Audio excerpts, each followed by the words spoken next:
விருந்து என்பது அறங்களுக்குள்ளே ஒன்றாக தமிழர்கள் அதை பதிவு செய்தார்கள்.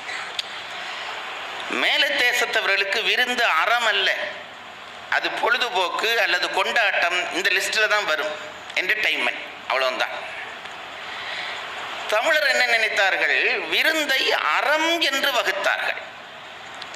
தமிழர்கள் வாழ்க்கை எப்படிப்பட்டது என்று கேட்டால், அது ஒரு நோக்கத்தோடு நடக்கிற பயணம். ஒரு இடத்துல நிற்கிற வேலை இல்லை. நான் பொருள் சம்பாதித்தேன், நான் ஒரு வீடு கட்டினேன், கார் வாங்கினேன், உலகத்துக்கு காட்டுகிறேன் என்பதல்ல வாழ்க்கை. ஏதாவது ஒரு காரியம் செய்தால் அந்த காரியத்தை ஒரு நோக்கம் கருதி தானே நீ செய்கிறாய். எந்த காரியமாவது ஒரு நோக்கம் இல்லாமல் நாங்கள் செய்வதுண்டா? நான் உங்களை கேட்கிறேன். அப்போ இல்லறம் என்பதனுடைய நோக்கம் என்ன என்று கேட்டால், நாங்கள் இப்போ எல்லாம் சொல்லுகிறார்கள் ஏதோ பணம் சம்பாதி, அதெல்லாம் ஒன்றும் கிடையாது. அது உன்னை கொண்டு போய் துறவரத்திலே விட வேண்டும், துறவரம் உன்னை கொண்டு போய் கடவுளிடம் விட வேண்டும். மனைவியிலேயே அன்பு வந்துச்சு, இப்போ மனைவியிலிருந்து பிள்ளை வந்தால் பிள்ளையில வர்ற அன்புக்கு ஒரு அளவில்லை. வீட்டுக்குள்ளே இருந்த அன்பு வீடு நிரம்பி போச்சு அன்பால். நீங்கள் அப்படி இந்த பாட்டில் கற்பனை பண்ணிக்கொள்ளுங்க. வீடுல அன்பு நிரம்பி போச்சு, சமுதாயத்தை நோக்கி அந்த அன்பு ஓடத் தொடங்கும். அதுக்கு அடையாளம்தான் விருந்து நம்முடைய தமிழ்ல. அப்போ அந்த அன்பு வீட்டிலே நிரம்பி வெளியிலே போய் அது போக ஆரம்பிச்சு விட்டால் அது விருந்தாக அடையாளப்படுத்தப்படுகிறது. எந்த வீட்டிலே விருந்தில்லையோ அந்த வீட்டிலே அன்பு நிரம்பவில்லை என்று அர்த்தம். நல்லா பதிவு பண்ணிக்கொள்ளுங்க. ஒவ்வொரு நாளும் வீட்டிலே விருந்து நடந்தே ஆக வேண்டும். ஏன் அப்படி பண்ற, நீ சும்மா சாப்பிட விரும்புறியா என்று நீங்க கேட்பீங்க. அப்படி இல்லைங்க. திருவள்ளுவர் சொல்றார், ஒரு இல்லறத்தான் 5 வேள்வி பண்ண வேணும். யக்ஞம் என்று சொல்வார்கள் வடமொழியில். 5 யக்ஞங்கள் பண்ண வேணும் ஒரு இல்லறத்தான். அது பிரம்ம யக்ஞம், தேவ யக்ஞம், பிதுர் யக்ஞம், ரிஷி யக்ஞம், மனுஷ யக்ஞம் என்று 5 வேள்வி பண்ண வேண்டும். பரம்பொருளை நினைத்து செய்வதற்கு வேதங்களை ஓதி அந்த யாகம் பண்ணுவார்கள். தேவர்களுக்கு யாகம் பண்ணுகிற பொழுது அதற்கு யாகம் வளர்த்து அக்கினி வளர்த்து யாகம் பண்ணுவார்கள். பிதுர்களுக்கு தர்ப்பணம் பண்ணி யாகம் பண்ணி அது பண்ணுவார்கள்.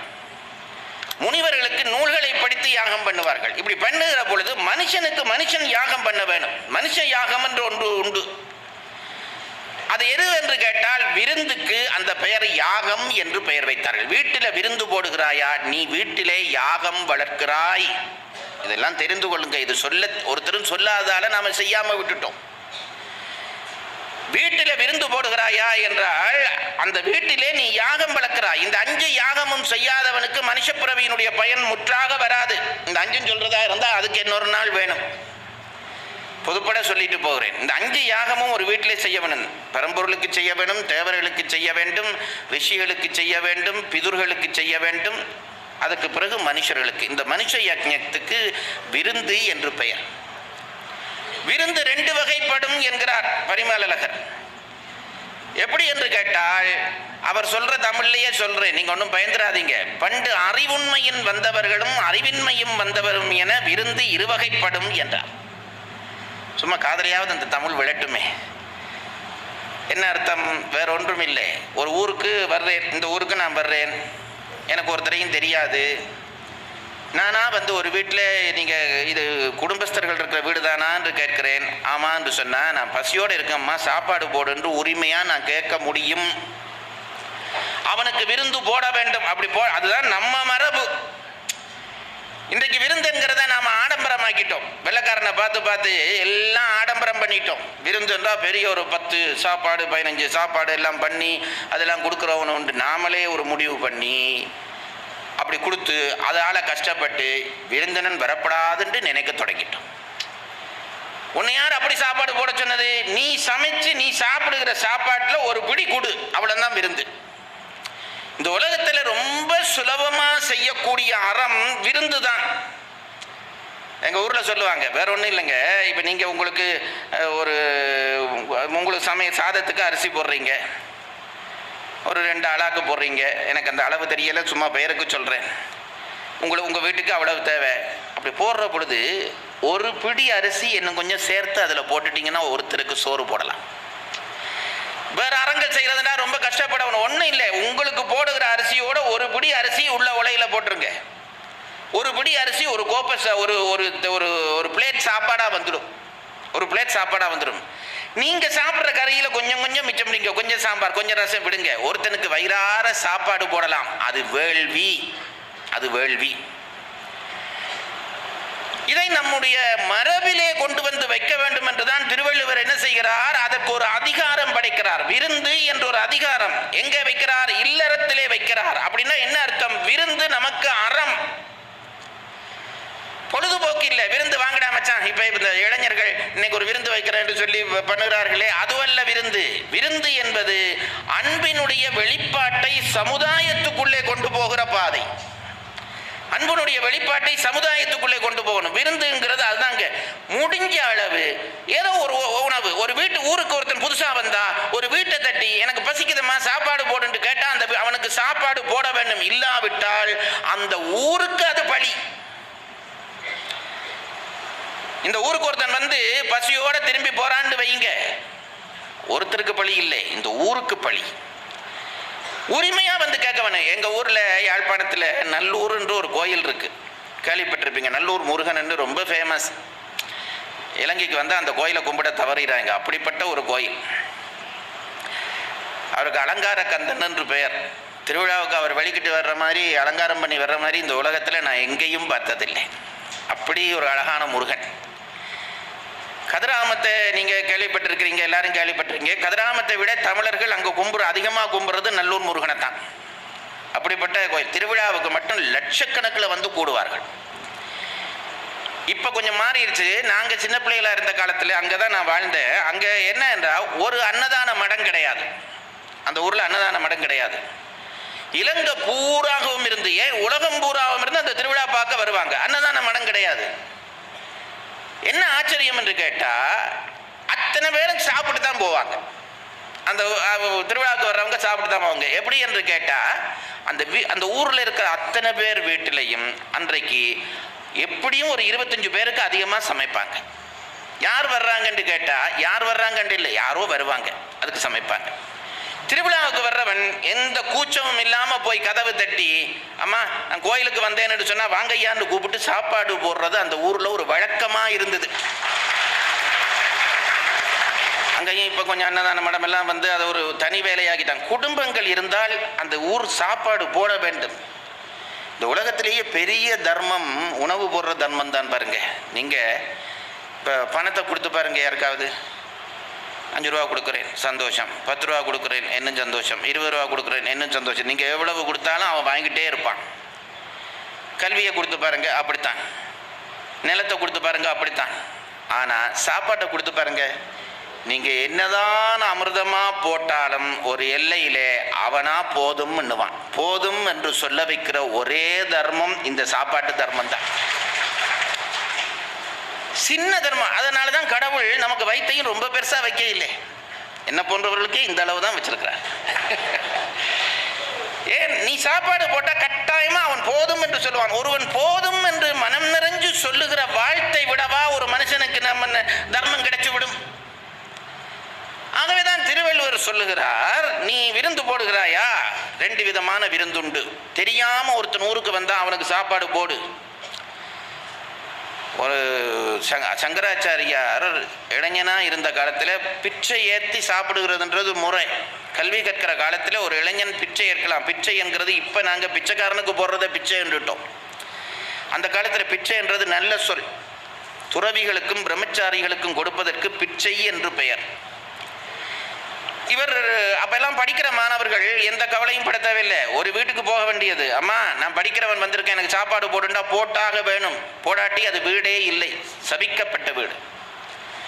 ஒரு வீட்டுக்கு போய் இவர் அம்மா பசிக்குதுண்டார். இந்த பிச்சாந்தேகின்னு ஏதோ வடமொழியில சொல்லுவார்கள்.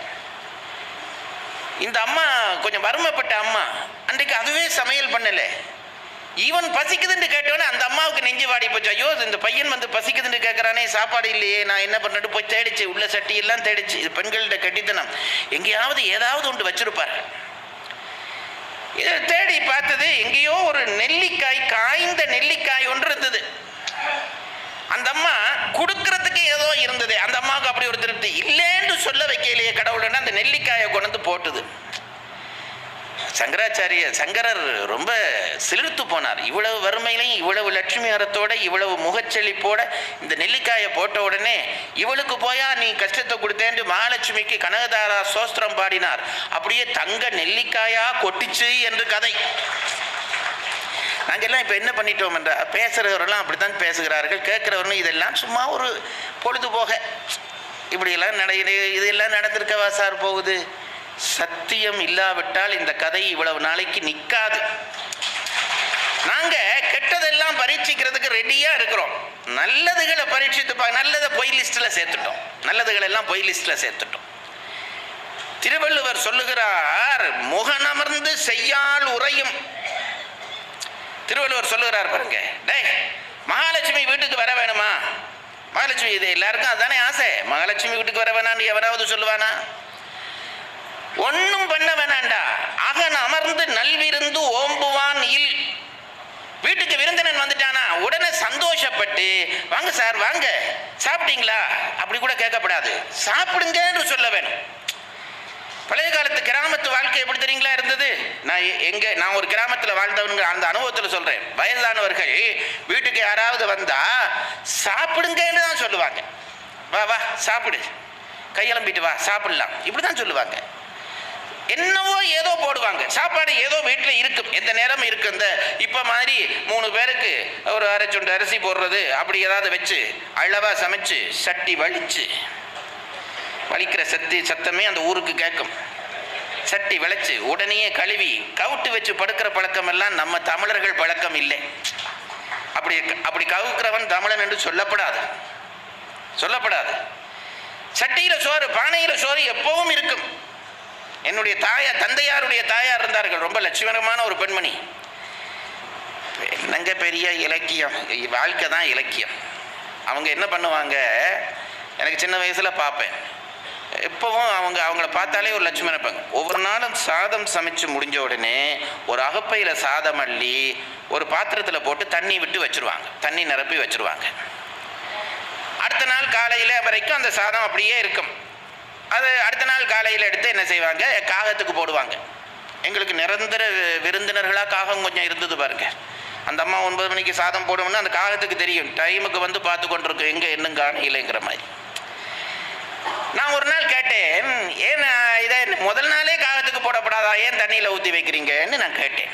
அதுக்கு அந்த பாட்டி சொல்லிச்சது எனக்கு ரொம்ப ஆச்சரியமா, இப்படியெல்லாம் தமிழர்கள் அவங்க சொல்லிச்சு, தண்ணியில் சாதம் போட்டு வைக்கிறது காகத்துக்கு மட்டும் இல்லைடா, வீட்டில் சாதம் எப்பவும் இருக்க வேணும். ராத்திரி 12 மணிக்கு ஒருத்தன் பசின்னு வந்துட்டான்னு வை, பசின்றவனுக்கு நான் இனி சமைச்சு கொடுக்குறேன் என்று சொல்றதும் அல்லது சாப்பிட்றதுக்கு இல்லை என்று சொல்ல முடியுமா? சாதம் இருந்தால் ஏதோ ஒரு ஊறுகாயோ மோரோ போட்டு கொடுத்துடலாம், அதுக்காக போட்டு வைக்கிறேன்னு சொன்னாங்க பாருங்க. இதுதான் தமிழர் பண்பாடு. அதான் பொதுவாக ஒரு கேள்வி, எனக்கு இந்த சமையல் அனுபவம் இருக்கிறதால நான் சொல்ல விரும்புகிறேன்.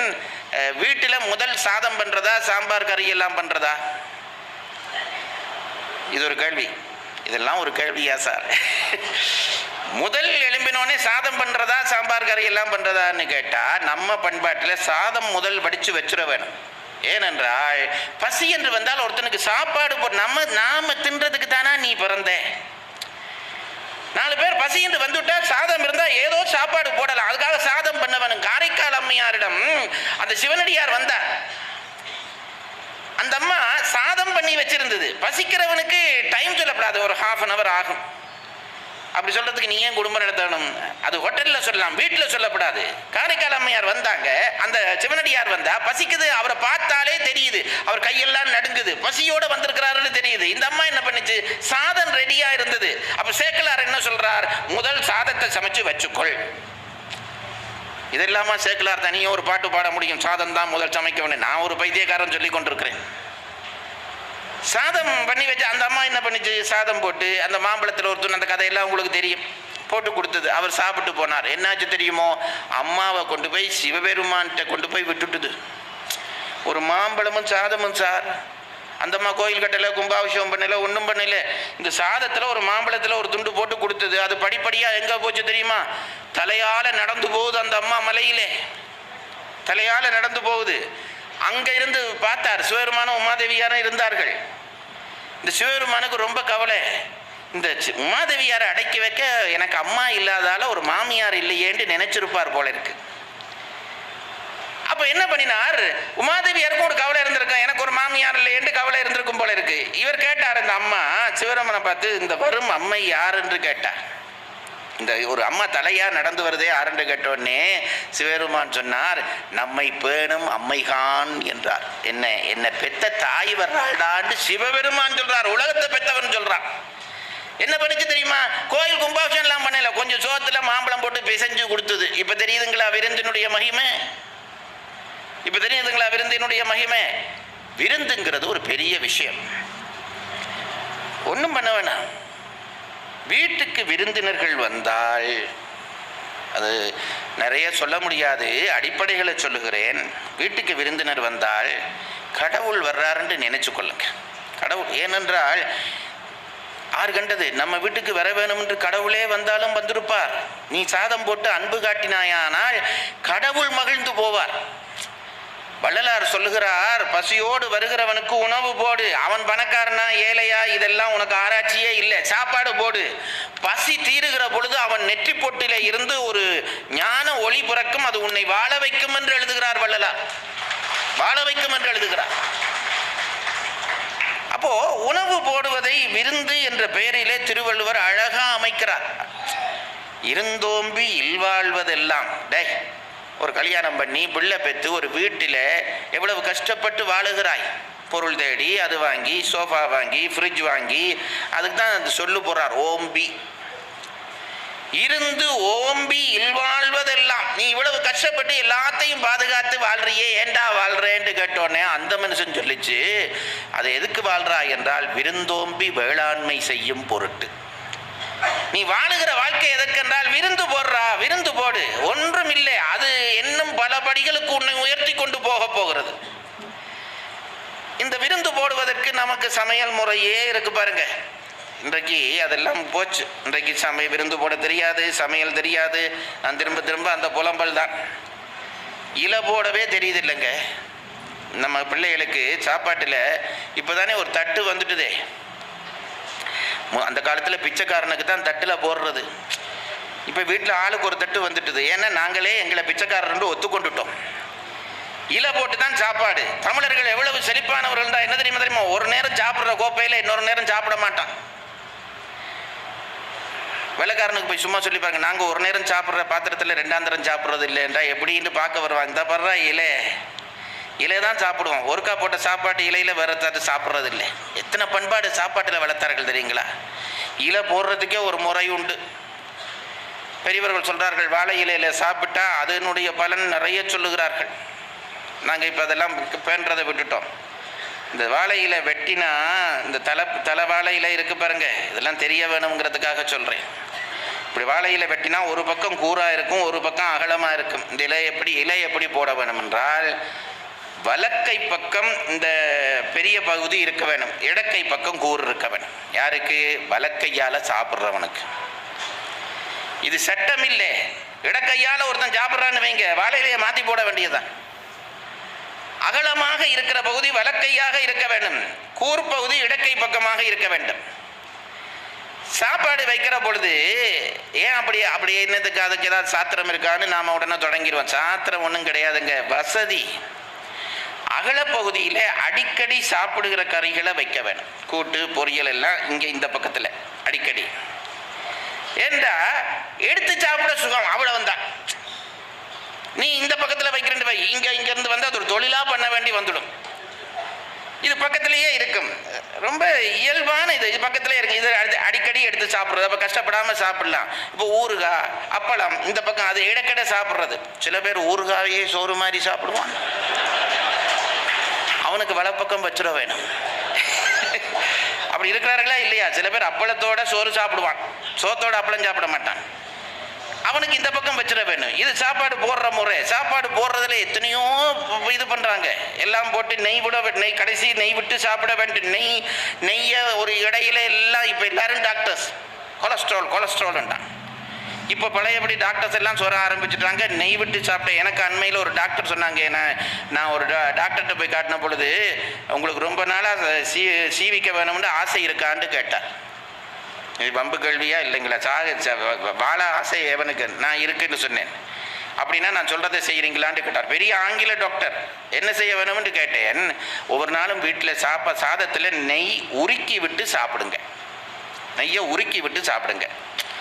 சாப்பிட்ற முறை அதுதாங்க, நெய்யை சூடாக்கி விட்டு சாப்பிட வேண்டும். இப்போ டாக்டர்ஸ் அது நான் அவர் சொன்னார், இப்போ விஞ்ஞானிகள் எல்லாம் அதை விஞ்ஞான நூல்களில் எழுத ஆரம்பிச்சுட்டாங்கிறார்.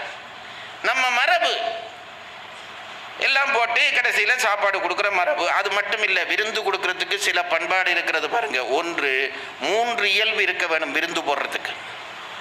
என்ன இயல்புன்னு கேட்டால், முதல் தூரத்தில் விருந்தினனை கண்ட உடனே முகமலர்ச்சி காட்ட வேண்டும். இது ரொம்ப முக்கியம். தூரம் அங்கே வர்றான் விருந்தினர் வீட்டில், இங்கே இருந்து சிரிக்க வேணும் பாருங்க. இதெல்லாம் பெண்கள் கையில் தான் இருக்கு, ஆண்கள் ஒன்றும் பண்ண முடியாது. இவனுக்கு எதை எப்படி போடுறதுன்றே தெரியாது. அதான் ராமன் சுக்ரீவன் வீட்டுக்கு சாப்பிட போனான், சுக்ரீவன் கூட்டிகிட்டு போனான், விருந்து போட்டான். அங்கே எல்லாம் ஆம்பளை குரங்கா சர்வ் பண்ணுது. ராமனுக்கு ஒரு சந்தேகம் வந்துட்டுது, என்னடா இது எல்லாம் ஆம்பளைகளா வந்து கொடுக்குறாங்கன்ட்டு கேட்டான். பொருந்து நல் மனைக்கு உரிய பூவையை பிரிந்துளாய்களோ நீயும் என்றான். இது தமிழில் ஒரு கடிதம். நீயும் பிரிஞ்சிருக்கிறையாண்டா என்ன அர்த்தம்? நானும் பிரிஞ்சிருக்கிறேன்டான்னு அர்த்தம். ஒரு வீட்டில் ஆம்பளைகளே சாப்பாடு போட்டால் அந்த வீட்டில் ஒன்று பொம்பளை இல்லைன்னு அர்த்தம், இல்லாட்டி இருக்கிற பொம்பளை இல்லைன்னு அர்த்தம். ஆம்பளைக்கு உணர்வறிந்து உணவு போட தெரியாது, பெண்ணுக்கு தான் அது தெரியும். அந்த அளவு பார்த்து போடுவார்கள். அப்படி அது எவ்வளவு வைக்கணும், எது வைக்கணும். இவனுக்கு அளவு தெரியாமல் இவன் ஊறுகாய் எனக்கு நான் போத்தலோட கவுட்டுருவான். பெண்ணுக்கு தெரியும் எதை எவ்வளவு. அது மட்டும் இல்லை, உள்ள ஸ்டொக் எவ்வளவு இருக்குங்க அவளுக்கு தான் தெரியும். இவர் நல்லா சாப்பிட்றாரு அள்ளி போட்டுட்டு அடுத்தது கொண்டு அவன் எங்கேருந்து கொண்டு வர்றது? ஒரு பெண் தான் எதை எப்படி பகிர வேணும். அதுக்கெல்லாம் பெண்களுக்கே அதான் சொன்னான், உரிய பூவையை என்றான். பொருந்து நல் மனைக்கு உரிய பூவை, வீட்டுக்கு உரிய பொம்பளைய நீயும் இழந்துட்டியாடாண்டா. அங்கிருந்து அவ என்ன பண்ணினாலும் தெரியுமோ, சீதையை கொண்டு போய் அசோகவனத்தில் வச்சாச்சு. அனுமன் போய் பார்க்குறான். அவள் என்ன கவலைப்பட்டாள் என்றால், சுற்றி வர அரக்கியர்கள் எல்லாரும் இருந்து சீதையை மிரட்டுகிறார்கள். அனுமன் மேலே இருந்து பார்க்குறான். இது என்ன ராமனை திட்டுமா? இந்த மனுஷனை எனக்கு அப்போவே தெரியும், இவனை கல்யாணம் கட்டுற பொழுதே தெரியும், இவனால் ஒரு பிரயோஜனம் இல்லை. அப்படி தானே நம்ம வீட்டில் என்ன திட்டுவாங்க. அங்கே இருந்து கொண்டு சீதை என்ன சொல்லிச்சு தெரியுமா? அருந்தும் மெல்லழகு யாரிட அருந்தும் என வருந்தும். அந்த அம்மாவுக்கு என்ன கவலை? ஐயோ, அவருக்கு நான் எடுத்து போடாம அவருக்கு சாப்பிடவே தெரியாதுங்களே. நான் எப்பவும் சொல்றேன் பாருங்க, இதெல்லாம் கொஞ்சம் ஓவரா உங்களுக்கே படலையான்னு இந்த வடிவேல் கேட்பான். ஓவர் தான், ஆனா இந்த ஓவர் இருந்தால் தான் அது வீடுங்க. அதாவது ஒரு கணவனுக்கு, நான் எப்பவும் சொல்றேன், குடும்பமாக நடத்துகிறவர்களுக்கு, நான் இருக்கிறவர்களுக்கு நான் சொல்றேன், ஒரு மனைவியினுடைய வேலை என்ன, கணவனுடைய வேலை என்ன தெரியுமா? ஒரு மனைவி என்ன செய்ய வேண்டும்?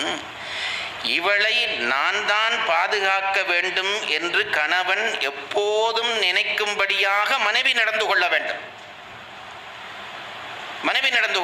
கணவனுக்கு என்ன வேலை தெரியுமா? நான் இல்லாவிட்டால் இவள் வாழ மாட்டாள், இவளை நான் தான் பாதுகாக்க வேண்டும் என்று எப்போதும் அவன் நினைக்க வேண்டும். இதுல கொஞ்சம் இப்ப எல்லாம் என்ன பண்றாங்க, நாங்க படிச்சுட்டோம் தெரியாது, அவர் இல்லாட்டி நான் அட்ஜஸ்ட் பண்ணிக்குவேங்க. வீட்டு எங்கேயாவது ஊருக்கு போறப்ப அது நான் இல்லாட்டி அவரா பார்த்துப்பார். இதை சொல்லி அவனை என்னென்னமோ பார்க்குறான். அதாவது இந்த பெரிய மகாராஜாவுக்கு பிறந்த பொண்ணு சீதை அது சொல்லுது, ஐயோ நான் எடுத்து போட்டா தானே அவர் சாப்பிடுவார். இதெல்லாம் ஒரு பழக்கம் பாருங்க.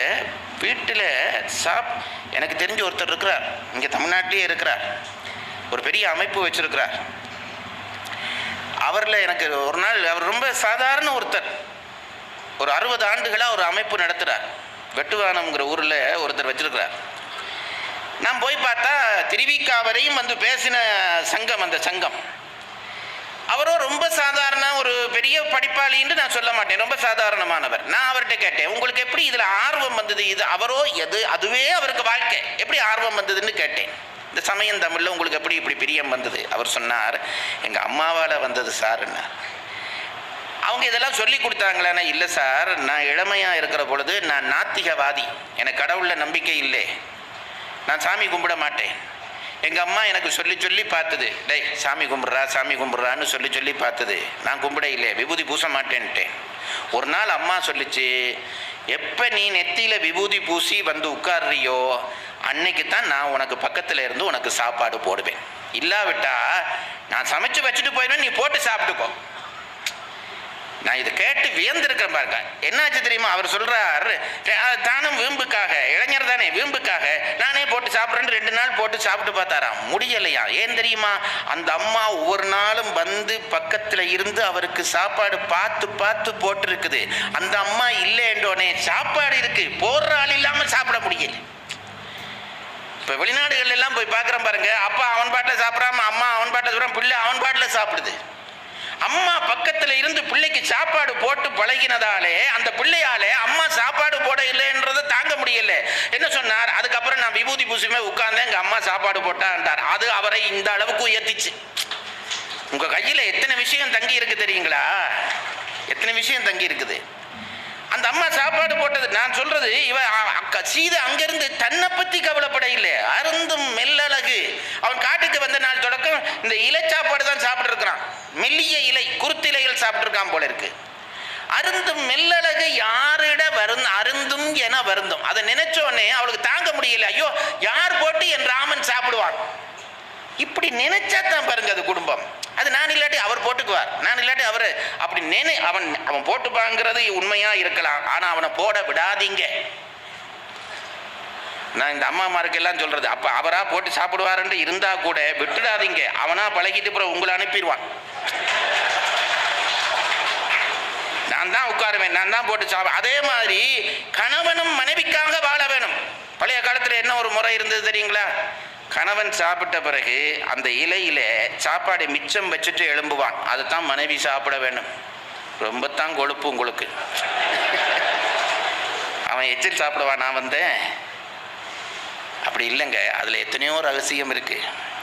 கணவன் சாப்பிட்டு போனதில் இந்த மனைவி முதல் வர்றாள், கணவன் அவனுக்காக சாப்பாடு வச்சிருக்கிறான், ஒரு லாபம். இப்படி பழகினா ஒவ்வொரு நாளும் என் மனைவிக்கும் ஒரு பகுதி சாப்பாடு வைக்க வேணும் என்ற பழக்கம் ஆம்பளைக்கு வரும். இல்லாட்டி வலிச்சு துடைச்சு அவனே சாப்பிட்டு போயிடுவான். இது ஒன்று. 2வது, கல்யாணம் ஆகி முதல் வர்ற ஒரு பெண் ஆணை ஈர்க்கிற பெரிய அஸ்திரங்களில் ஒன்று அழகு, அடுத்தது சமையல்.